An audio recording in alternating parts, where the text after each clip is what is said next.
आज हम डिस्कस करेंगे त्रिकोणमितीय फलनों के चिन्ह, साइंस ऑफ ट्रिग्नोमेट्रिक फंक्शन।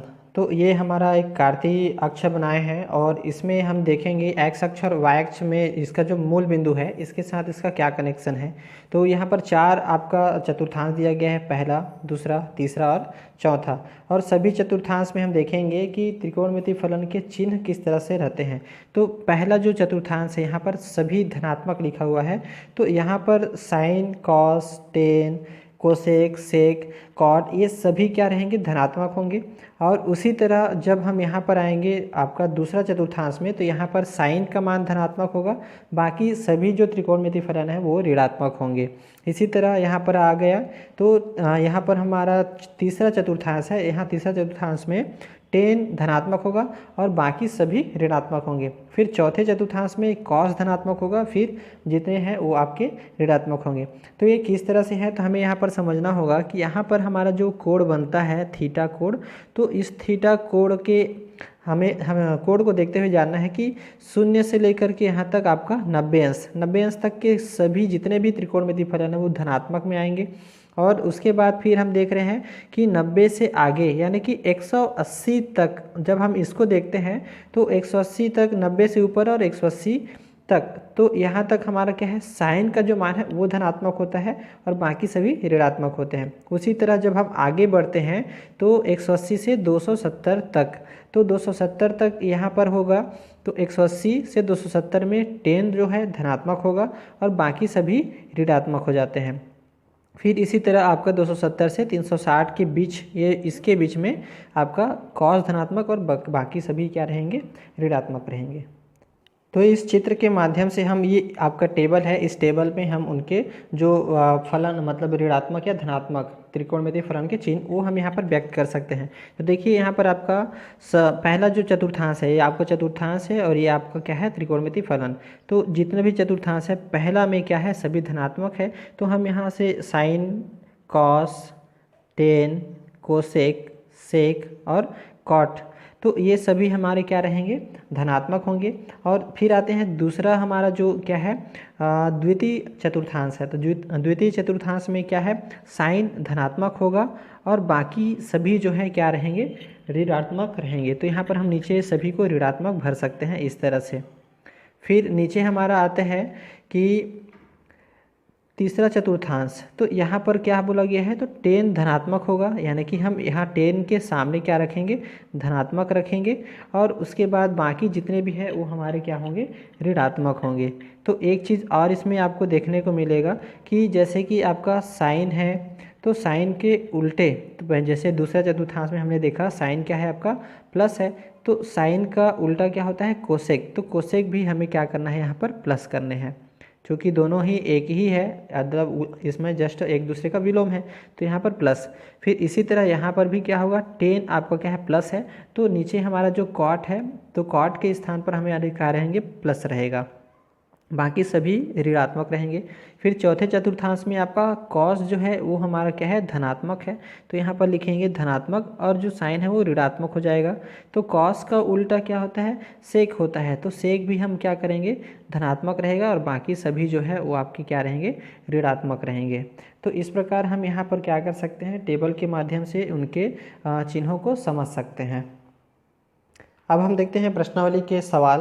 तो पहला प्रश्न यहाँ पर दिया गया है, निम्नलिखित कोण के लिए कौन सा त्रिकोणमितीय अनुपात धनात्मक है। तो यहाँ पर आपके बहुत सारे प्रश्न दिए हैं, 70 अंश, 125 अंश, ऋण 40 अंश, ऐसे। तो इसमें से हम देखते हैं एक दो प्रश्न आपको बनाकर दिखाएंगे जिसमें बाकी आपका बन जाएगा। तो चलिए देखते हैं, सबसे पहले हम पहला जो दिया है 70 अंश।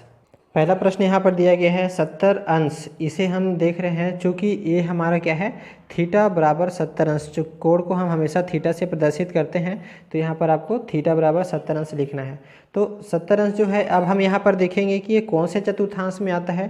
तो सिंपल है, हमें पता है, हमने देखा है कि जो 90 डिग्री तक है वो किस में आता है, प्रथम चतुर्थांश में। तो हम यहाँ बता सकते हैं थीटा बराबर 70 अंश जो है प्रथम चतुर्थांश में होगा।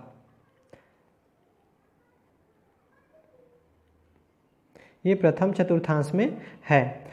अतः हम यहाँ पर बता सकते हैं सभी त्रिकोणमिति, चूँकि हमने देखा है 0 से लेकर 90 अंश तक के क्या होता है, धनात्मक होते हैं जितने भी त्रिकोणमिति फलन हैं। तो यहाँ पर बताएंगे सभी त्रिकोणमिति फलन धनात्मक होगा, और ये आपका क्या हो जाता है, आंसर हो जाता है। यहाँ पर आंसर में क्या रहेगा, तो सभी यहाँ पर आंसर में शामिल रहेगा, क्योंकि हमें पूछा गया है कि कौन सा त्रिकोणमिति अनुपात धनात्मक है, तो सभी के सभी क्या होंगे, धनात्मक होगा, इसलिए सभी जो है आंसर में शामिल रहेगा।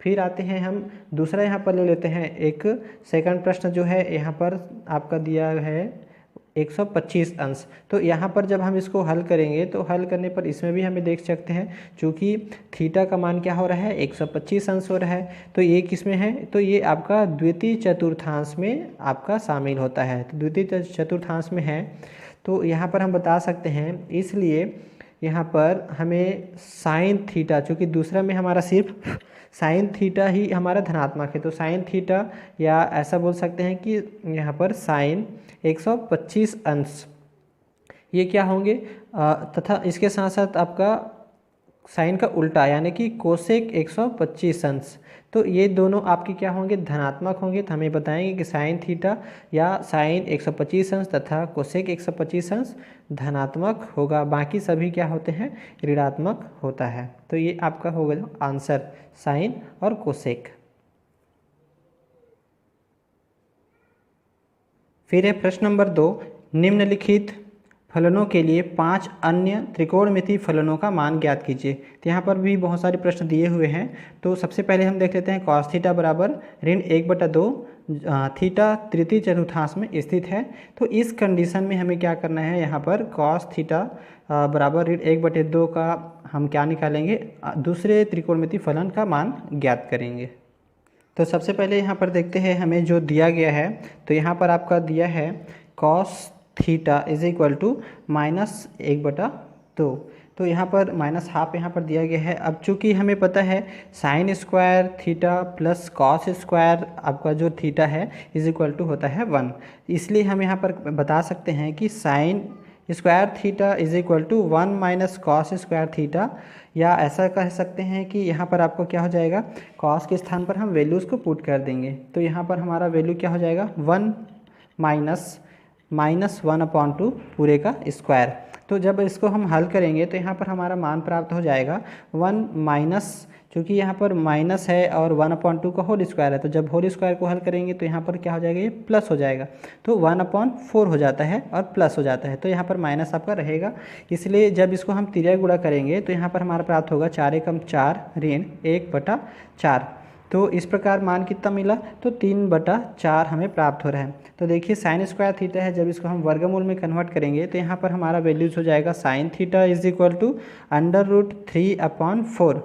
अब यहाँ पर हम ये देखेंगे कि इसका वैल्यूज़ हमें क्या मिल रहा है। तो चूँकि हम अंडर रूट में जब भी लेते हैं तो यहाँ पर वैल्यू आता है प्लस और माइनस दोनों में। तो जब ये आपका अंडर रूट से बाहर निकालेंगे तो 3 आपका अंडर रूट से बाहर नहीं निकलेगा, और नीचे आपका 4 जो है क्या होगा, अंडर रूट से बाहर निकलेगा, तो यहाँ पर आपका आ जाएगा 2। तो इस प्रकार साइन थीटा का मान हमें क्या मिला, ±√3/2। तो चूँकि हमें बोला गया है कि थीटा का जो क्या है, तृतीय चतुर्थांश में है, थीटा तृतीय चतुर्थांश में है, तृतीय। तो इस कंडीशन में हमें बताया गया है तृतीय चतुर्थांश में है, अतः यहाँ पर हम बता सकते हैं कि आपका वैल्यूज़ क्या होने वाला है। तो यहाँ पर हम बोल सकते हैं कि साइन थीटा का मान जो है वो क्या होगा, ऋणात्मक होगा। साइन थीटा का मान ऋणात्मक होगा। क्यों होगा ऋणात्मक, क्योंकि हमने देखा है कि पहला और दूसरा चतुर्थांश में, पहले में तो सभी आपके धनात्मक होते हैं और दूसरा चतुर्थांश में सिर्फ साइन थीटा जो है आपका धनात्मक होता है। तो तीसरा चतुर्थांश बोला गया है, इसलिए साइन का मान क्या होगा, ऋणात्मक होगा। इसलिए हम यहाँ पर इसका जो वैल्यू है वो क्या लेंगे, तो उसे हम ऋणात्मक रूप में लेंगे। तो साइन थीटा का मान हमें क्या प्राप्त हुआ, इसलिए साइन थीटा का मान हमें प्राप्त होगा -√3/2।